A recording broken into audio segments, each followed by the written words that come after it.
વિદ્યાર્થીની બહેનો, આરતીબેનના શુભ સવાર. આજે આપણે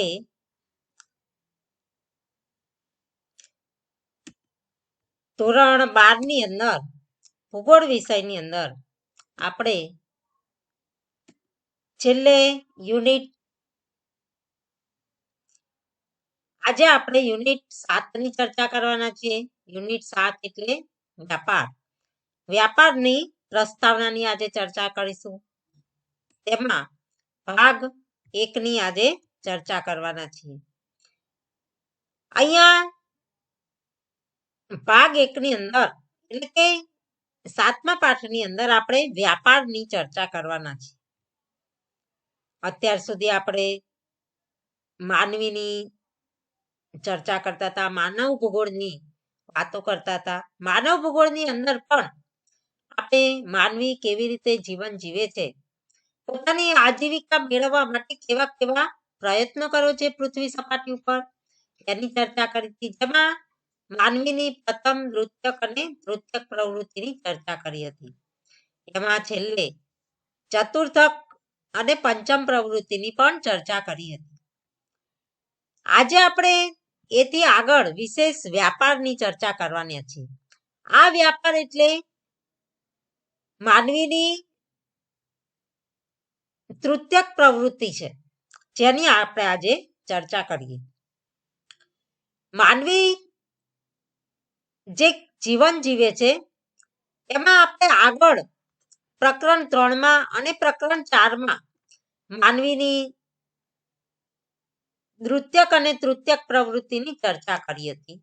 માનવીની નૃત્યક પ્રવૃત્તિ અને તૃતીયક પ્રવૃત્તિ વિશે આપણે જાણકારી મેળવી હતી. એમાં નૃત્યક પ્રવૃત્તિ એવી હતી કે જે પ્રાથમિક પ્રવૃત્તિ છે એ પ્રાથમિક પ્રવૃત્તિ ઉપર કંઈક નવું પ્રોસેસિંગ કરી અને કંઈક નવું બનાવવાની પ્રક્રિયા, જેને આપણે નૃત્યક પ્રવૃત્તિ તરીકે ઓળખતા હતા.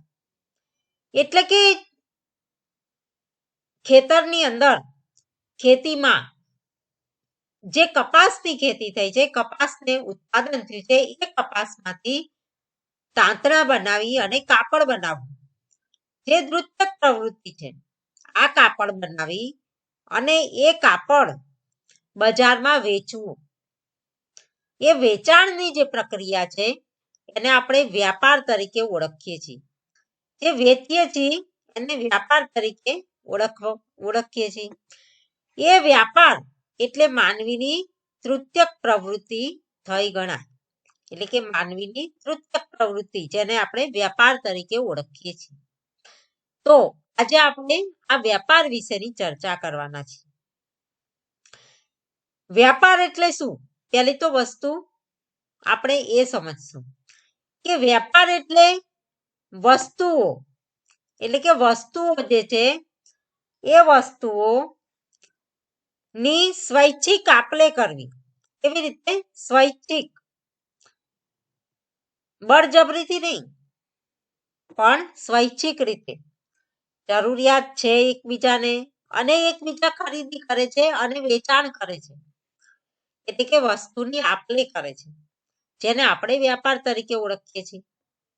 આજના સમયની અંદર ફક્ત વસ્તુની જ આપલે એટલે વ્યાપાર નથી, પણ સેવાઓની જે આપલે છે એને વ્યાપાર તરીકે ઓળખવામાં આવે છે. એટલે જ કહેવાય છે કે વસ્તુ અને સેવાઓની સ્વૈચ્છિક આપલે, જેને વેપાર તરીકે આપણે ઓળખીએ છીએ. આ વસ્તુ અથવા સેવાઓની આપલે કરવાની ક્યારે જરૂર પડે છે? કેમ જરૂરિયાત ઊભી થાય છે? શા માટે એકબીજાની વસ્તુને લેવી પડે છે કે ખરીદવી પડે છે? વ્યાપાર શેના લીધે ઉદ્ભવે છે? તો જોઈએ આપણે કે વિશ્વની અંદર ભૂપૃષ્ઠ, આબોહવા, કુદરતી વનસ્પતિ, ખનિજ સંપત્તિ, આ બધી દ્રષ્ટિએ આપણે જોઈએ તો પ્રાદેશિક ભિન્નતાઓ છે.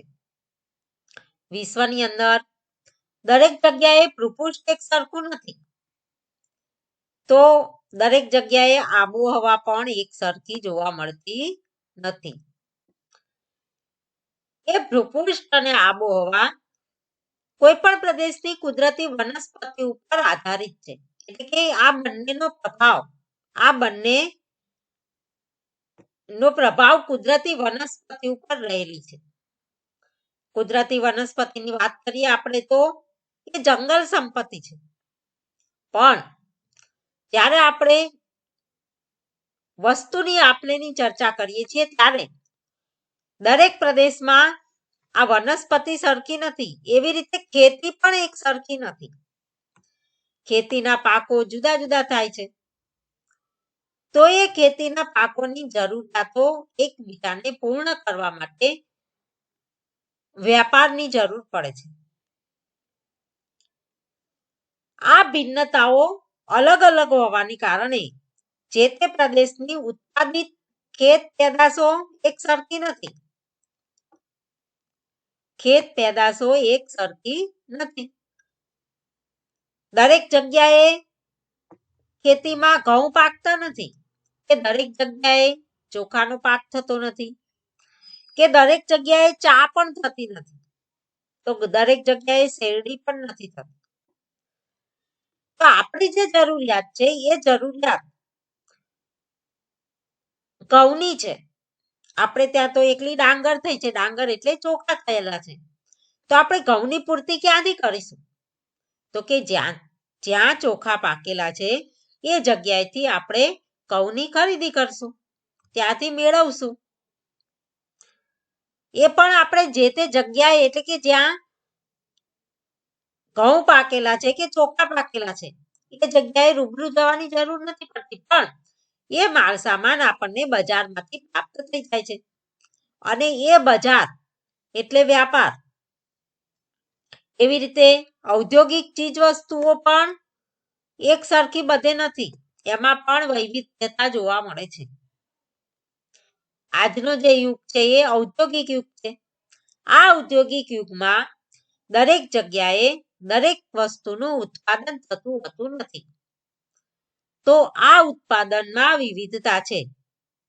અને એ વિવિધતા એટલે કે વિવિધ વસ્તુઓની જરૂરિયાત દરેક વ્યક્તિને રહે છે. અને એને કારણે આ વસ્તુની જરૂરિયાતને પૂર્ણ કરવા માટે વ્યાપાર જરૂરી છે. એટલે કે જુદા જુદા દેશોની ચીજ વસ્તુઓની અને સેવાઓની જરૂરિયાત જુદી જુદી હોય છે, જુદા જુદા પ્રકારની હોય છે. અને એટલે જ અહીંયા વ્યાપાર છે એ ઉદ્ભવે છે. આવી જે જુદી જુદી જરૂરિયાત છે એના પ્રમાણે એ વેપારની જરૂરિયાત પણ અલગ અલગ રહે છે. આવા વેપાર બે પ્રકારના થાય છે. એક છે આંતરિક વેપાર અને બીજો છે આંતરરાષ્ટ્રીય વેપાર. હવે જોઈએ આપણે આંતરિક વેપાર. આંતરિક વેપાર એટલે શું, કોને કહીશું? તો કે આંતરિક વેપાર એટલે એવો વેપાર કે જે દેશની અંદર જ થતી સેવા અને ચીજ વસ્તુઓની આપલે. દેશની અંદરો અંદર જ. આપણે કોઈ દેશની બહાર જવાની જરૂર નથી, પણ આપણા જ દેશની અંદર જે વસ્તુઓ અથવા તો સેવાઓ, વસ્તુઓ અથવા તો સેવાઓની આપલે, તેને આપણે આંતરિક વેપાર તરીકે ઓળખીએ છીએ. જેમ કે ગુજરાતનો ગેસ, આપણે ત્યાં ગુજરાતની અંદર ગેસનું ઉત્પાદન વધારે થાય છે, કુદરતી ગેસનું ઉત્પાદન. તો એ ગેસ છે એ મહારાષ્ટ્ર ખરીદે છે, જેને આપણે આંતરિક વેપાર કહીએ છીએ.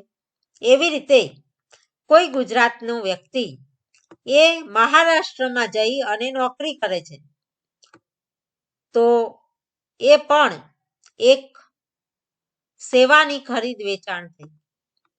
એટલે કે એ પણ એક આંતરિક વેપાર થયો ગણાય. એટલે ટૂંકમાં એવું કહેવાય છે કે પોતાના દેશની અંદર જ જે વેપાર થાય છે તેને આપણે આંતરિક વેપાર કહીએ છીએ. હવે જોઈએ આંતરરાષ્ટ્રીય વેપાર. આંતરરાષ્ટ્રીય, રાષ્ટ્ર જે છે, રાષ્ટ્ર એટલે ઘણા બધા દેશો, બીજા દેશો, એ અંદરો અંદર વેપાર કરે એને આપણે આંતરરાષ્ટ્રીય વેપાર કહીએ છીએ. જેમ કે ચીજવસ્તુઓ અને સેવાઓની આપ-લે જુદા જુદા દેશોની વચ્ચે થાય. કેવા દેશો? જુદા જુદા દેશોની વચ્ચે. ત્યારે એને આપણે આંતરરાષ્ટ્રીય વેપાર તરીકે ઓળખીએ છીએ. દાખલા તરીકે ભારતના મરી મસાલા અને તેજાના જે ભારત જે છે એ અમેરિકામાં શું કરે છે? નિકાસ કરે છે. ત્યારે અમેરિકા શું કરે છે? અમેરિકા જે છે એ શું કરે છે? ભારતમાંથી મરી મસાલા ખરીદે છે. એટલે ભારત છે એ શું કરે છે? વેચાણ કરે છે. કોને કરે છે? અમેરિકાને. એટલે ભારત દેશ છે એ નિકાસ કરતો દેશ છે, જ્યારે અમેરિકા છે એ આયાત કરતો દેશ કહેવાય છે. એટલે આ રીતે બે જુદા જુદા દેશો વચ્ચે જ્યારે વેપાર ઉદ્ભવે છે ત્યારે એને આપણે આંતરરાષ્ટ્રીય વેપાર તરીકે ઓળખીએ છીએ. હવે આપણે જાણીએ વ્યાપારનો ઇતિહાસ. વ્યાપારનો ઇતિહાસ એટલે શું? વ્યાપાર જે અત્યારે આપણે થઈ રહ્યો છે એવો જ પહેલાના સમયમાં થતો હતો. ઇતિહાસ એટલે તમને ખબર છે કે જે જૂનું હોય એને ઇતિહાસ તરીકે આપણે ઓળખીએ છીએ. તો અત્યારે જે વેપાર થઈ રહ્યો છે એવો જ વેપાર એ ઇતિહાસની અંદર એટલે કે ભૂતકાળની અંદર હતો. આવી જ રીતે અત્યારે તો આપણે કોઈ પણ વસ્તુ હોય તો ગમે તે દેશની વસ્તુને આપણે આપણા બજારમાંથી મેળવી શકીએ છીએ. આપણે ત્યાંથી આપણે ખરીદી શકીએ છીએ કે આપણે લોકલ બજારમાંથી પણ ખરીદીએ છીએ. લોકલ બજારમાં ના મળે તો આપણે નેટ બેન્કિંગ દ્વારા એટલે કે ઓનલાઈન ખરીદી કરીએ છીએ. તો આવો જ વેપાર પહેલાના સમયમાં હતો કે નહોતો? તો કે નહોતો. પહેલા આટલો વેપાર છે એ ડેવલપ થયેલો નહોતો. કારણ કે એ વખતે એટલે કે પ્રાચીન સમયની અંદર લાંબા અંતર સુધીની વસ્તુઓનું પરિવહન સલામત નહોતું. એ વખતે જે વસ્તુઓ છે એ વસ્તુઓને લાંબા અંતર સુધી લાવવા અને લઈ જવા માટેનું પરિવહન જે છે એ સલામત નહોતું. બીજું કે એ સમયે પરિવહનના આટલી બધી સગવડો પણ નહોતી. એટલે એ સમયે ખાસ કરીને બજારો જે છે બજારો એ સ્થાનિક બજારો જ હતા. એટલે કે પોતાના પ્રદેશની અંદર જ વેપાર થતો હતો. ક્યાંય બીજે દૂર દૂર વેપાર થતો નહોતો. પણ પોતાના જ લોકલ બજારની અંદર કોઈ પણ ચીજ વસ્તુ છે એ વેચાતી હતી અને મેળવાતી હતી. અને એ સમયે આટલું બધી બીજી જરૂરિયાતો પણ નહોતી. એ વખતના લોકોનો મુખ્ય જરૂરિયાત જે ખોરાક અને વસ્ત્રો છે એના માટે જે લોકો ખર્ચ કરતા હતા. એટલે કે જરૂરી વસ્તુ જે છે એ જરૂરી વસ્તુની જ ખરીદી કરતા હતા. એટલે વેપાર પણ એટલો બધો આગળ વધતો નહોતો અને ત્યાં જ એ વસ્તુનું વેચાણ થતું હતું. આદિમ સમાજની અંદર વ્યાપારનું પ્રારંભિક સ્વરૂપ વિનિમય વ્યવસ્થા હતી. કેવી હતી? વિનિમય વ્યવસ્થા. આ વિનિમય વ્યવસ્થા એટલે શું? તો કે વિનિમય એટલે કે વસ્તુની આપ-લે કરવી, વસ્તુને એકબીજાને આપવી. જેમાં વસ્તુઓની પ્રત્યક્ષ આપ-લે કરવામાં આવતી હતી. કોઈ પણ વસ્તુની બદલે વસ્તુની જરૂરિયાત પૂર્ણ થતી હતી. જેમ કે જોઈએ આપણે તો કોઈ વ્યક્તિને ત્યાં મોટે ભાગે આપણે ખોરાકની જ જરૂરિયાત હતી. ખોરાકની જ જરૂરિયાત હતી એટલે કોઈ ખેતરની અંદર માની લો કે આપણે ત્યાં ઘઉં પાકેલા છે, બીજા છે એ ચોખા પકવે છે કે બાજરી પકવે છે. આપણે બાજરીની જરૂરિયાત છે અને એને ઘઉંની જરૂરિયાત છે. તો આપણે શું કરશું? ઘઉં એ વ્યક્તિને આપશું અને આપણે બાજરી છે એ એની પાસેથી લઈ લઈશું. એટલે જેટલી ક્વોન્ટિટી આપણે આપીએ છીએ એટલી ક્વોન્ટિટી પાછી બાજરીની લઈ લઈએ છીએ. તો આ રીતે વિનિમય થતો હતો, વસ્તુનો વિનિમય થતો હતો. ઘણી વખતે એવું પણ બને છે કે જેટલા ઘઉં આપીએ એનાથી ડબલ બાજરી મળે છે.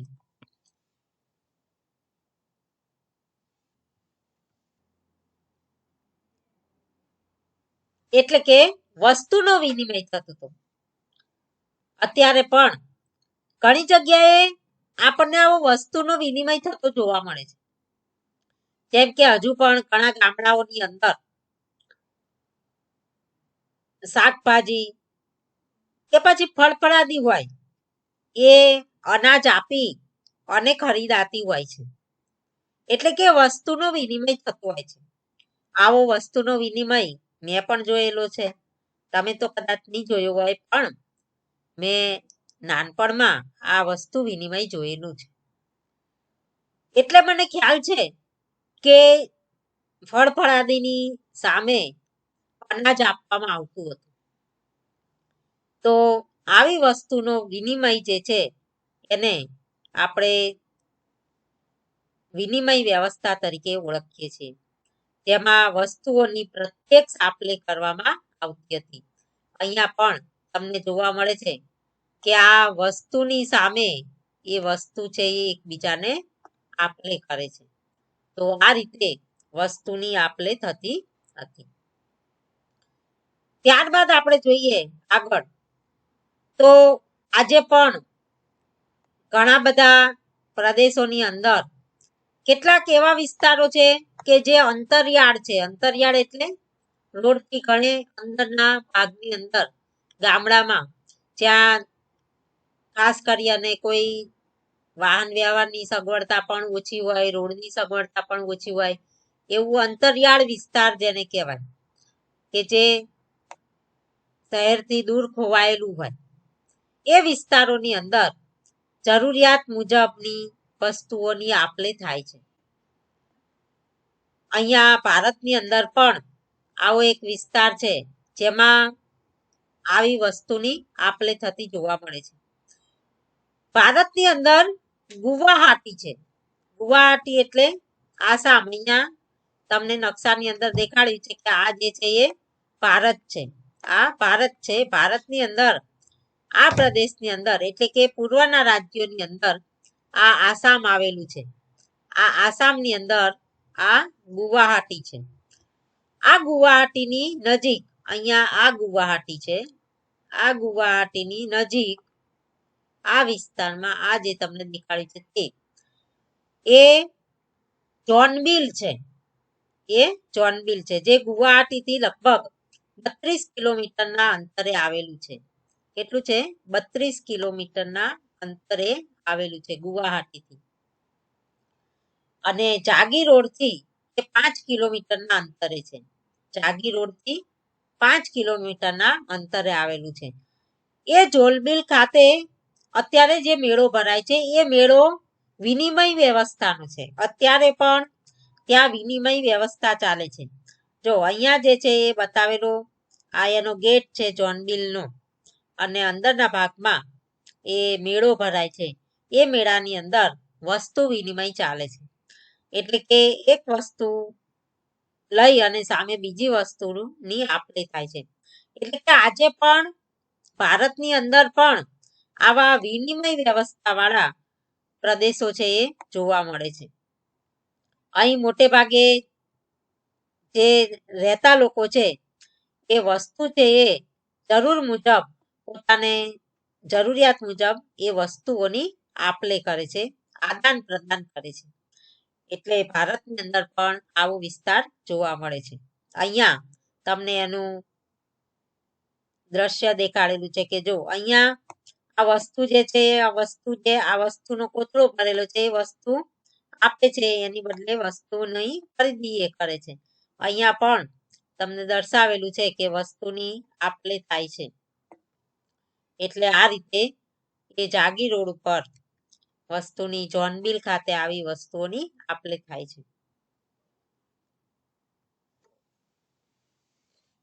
આંતરરાષ્ટ્રીય વેપારમાં ચીજ વસ્તુઓની જે આપ-લે છે એના કારણે એકલી ચીજ વસ્તુઓની જ આપ-લે નહીં પણ જુદી જુદી સંસ્કૃતિઓની પણ આપ-લે થાય છે એમ આપણે કહી શકીએ. જુદી જુદી સંસ્કૃતિના વિકાસમાં પણ આ ચીજ વસ્તુની આપ-લેનું ઘણું મહત્વ રહેલું છે.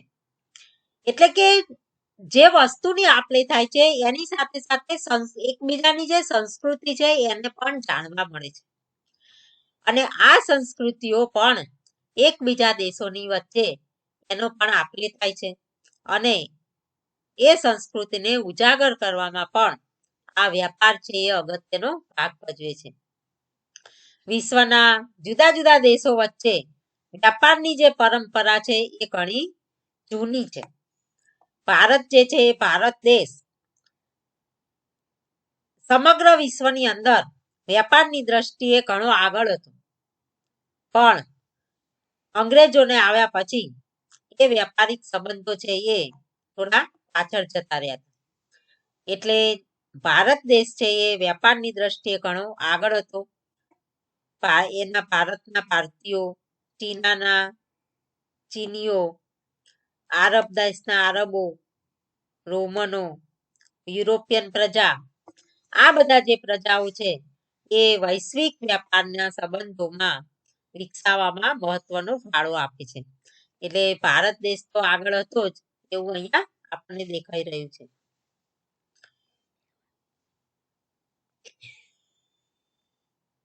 એવી એક વેપારની આપણે વાત કરીએ, ચર્ચા કરીએ તો ચીન અને દક્ષિણ પશ્ચિમ એશિયાના મધ્યમાં થઈને એક માર્ગ પસાર થતો હતો જેને આપણે રેશમ માર્ગ તરીકે ઓળખીએ છીએ.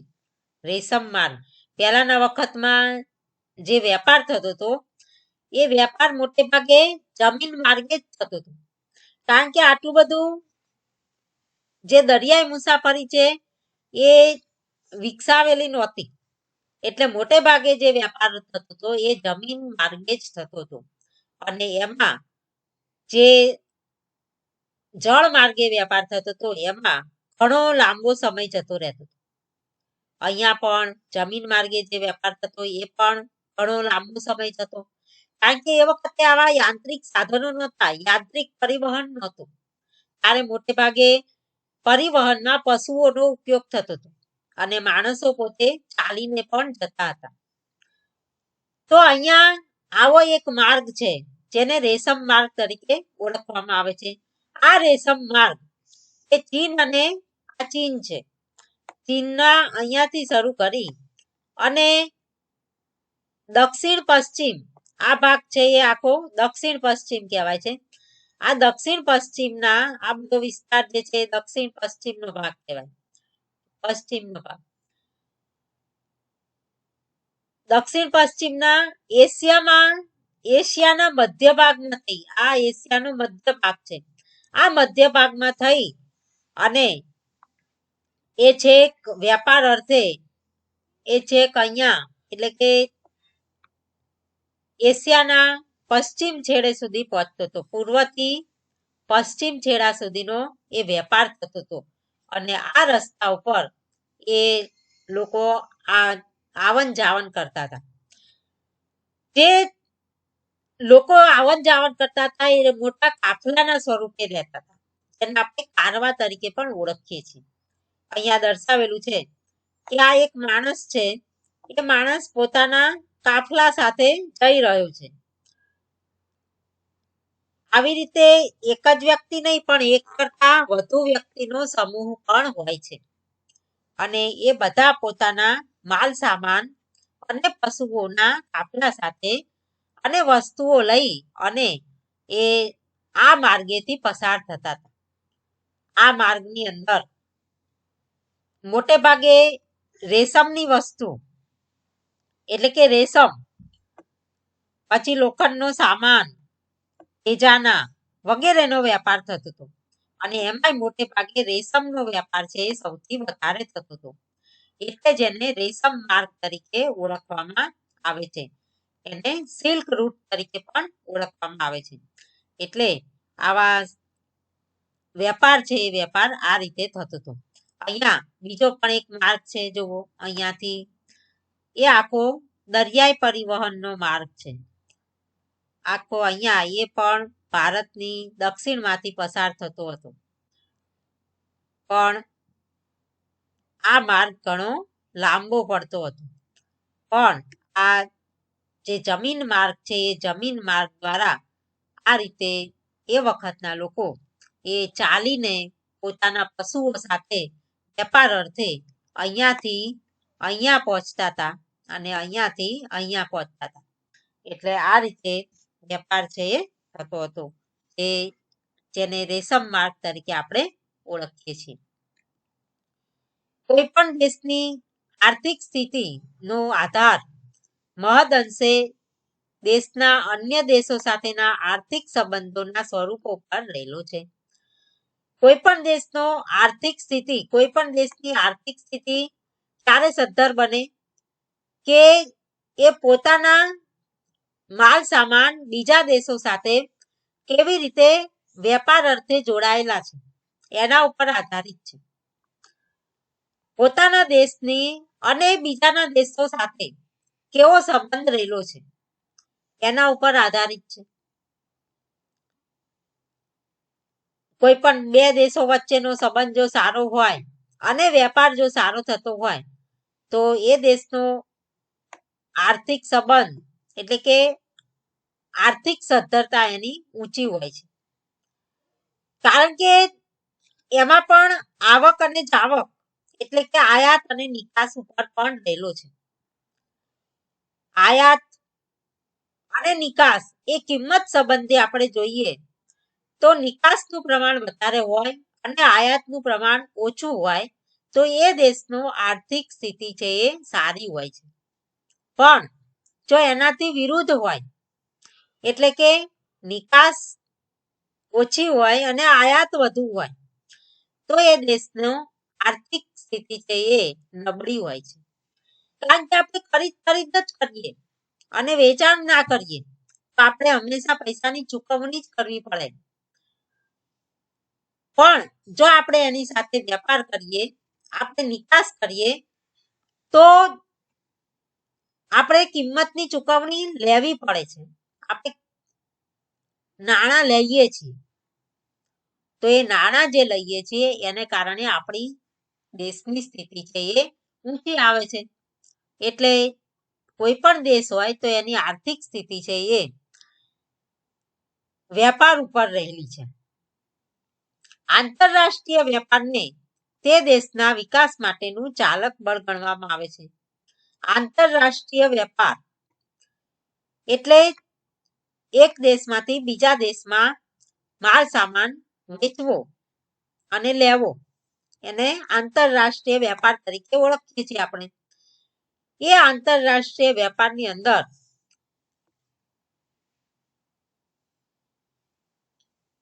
અને કોઈ પણ દેશનો જે વિકાસ છે એ વિકાસ એ ક્યારે વધારે ગણવામાં આવે તો કે એનું આયાત અને નિકાસ વધારે હોય એટલે કે વેપાર વધુ હોય તો એ વેપાર જે છે એ વધુ હોવાને કારણે તે દેશની પરિસ્થિતિ છે એ ઊંચી આવે.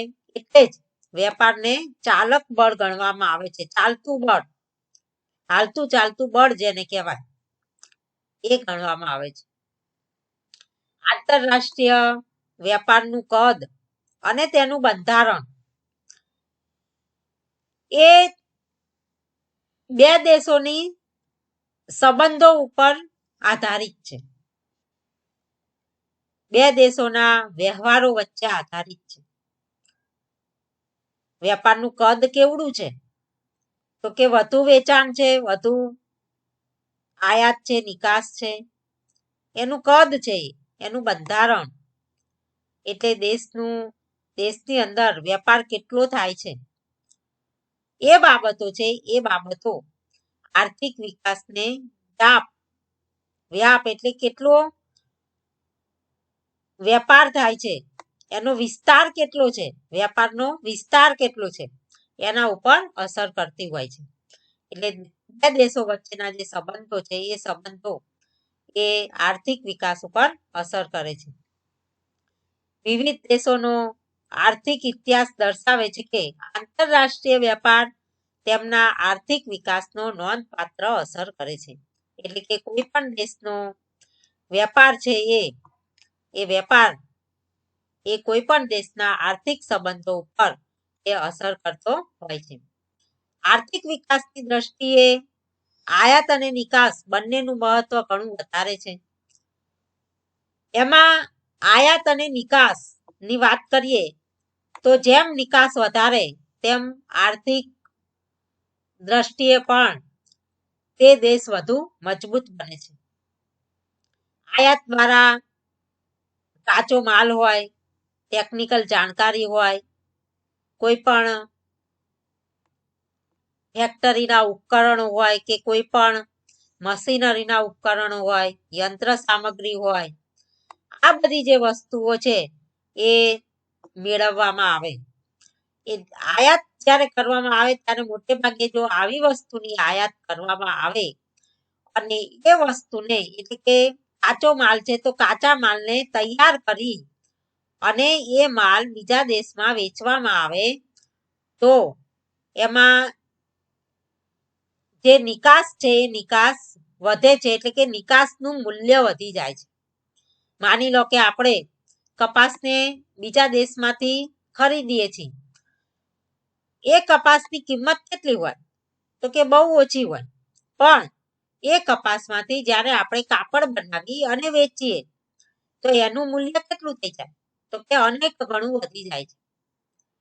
તો કાચા માલ તરીકે આપણે કપાસને ખરીદીએ છીએ અને ત્યારબાદ તૈયાર થયેલો માલ જે કાપડ છે એને વેચીએ છીએ તો એનું મૂલ્ય એ ઘણું ઊંચું આવે છે. એના કારણે દેશની આર્થિક સદ્ધરતામાં વધારો થાય છે. તો આ રીતે આપણે કોઈ પણ દેશની અંદર થી આવો કાચો માલ મેળવી અને આપણે એ માલનું વેચાણ કરીએ તો આર્થિક સદ્ધરતા વધે. એવી રીતે ટેકનોલોજીની જાણકારી, જો ટેકનોલોજીની જાણકારી વધુ હશે તો એ ટેકનોલોજી દ્વારા આપણે સારામાં સારી વસ્તુનું ઉત્પાદન કરી શકીશું. યંત્ર સામગ્રી પણ જો આપણી પાસે સારી હશે તો એના દ્વારા પણ આપણું ઉત્પાદન છે એ વધે છે અને એના દ્વારા આપણી વેપારની ક્ષમતા છે એમાં વધારો થાય છે. અને આ બધા જે વસ્તુઓ છે એ દેશના વિકાસની અંદર નોંધપાત્ર ફાળો પણ આપે છે. દેશના સંસાધનો અને આયાતી ચીજ વસ્તુઓમાં કાચો માલ, દૈનિક જાણકારીનો ઉપયોગ કરીને જો નવનિર્મિત ચીજ વસ્તુઓનો અને સેવાઓનો આપણે નવનિર્મિત વસ્તુઓ એટલે કે નવી વસ્તુઓ બનાવીને કાચો માલ ખરીદી અને નવી વસ્તુઓ બનાવીએ તો એ વસ્તુનું વેચાણ કરવામાં આવે તો આર્થિક સદ્ધરતા એ દેશની વધે છે.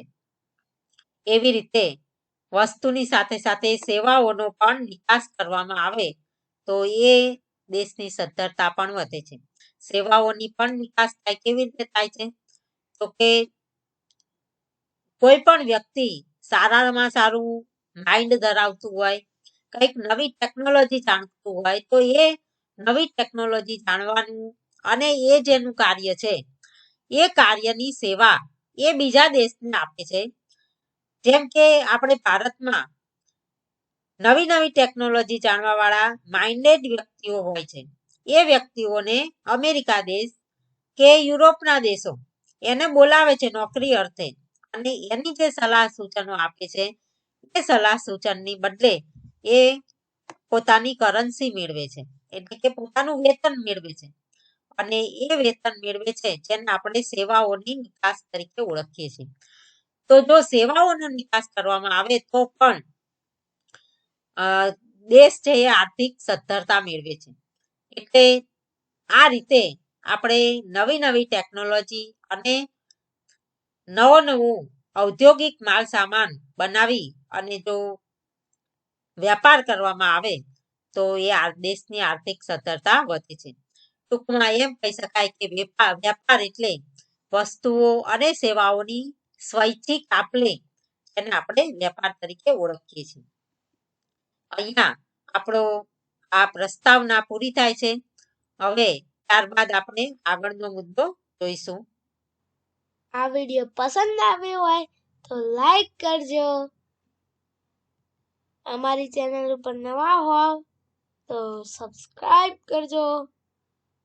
અને કોઈ સવાલ હોય, પ્રશ્ન હોય તો કમેન્ટ્સ પર લખીને જણાવજો. Like, share, subscribe.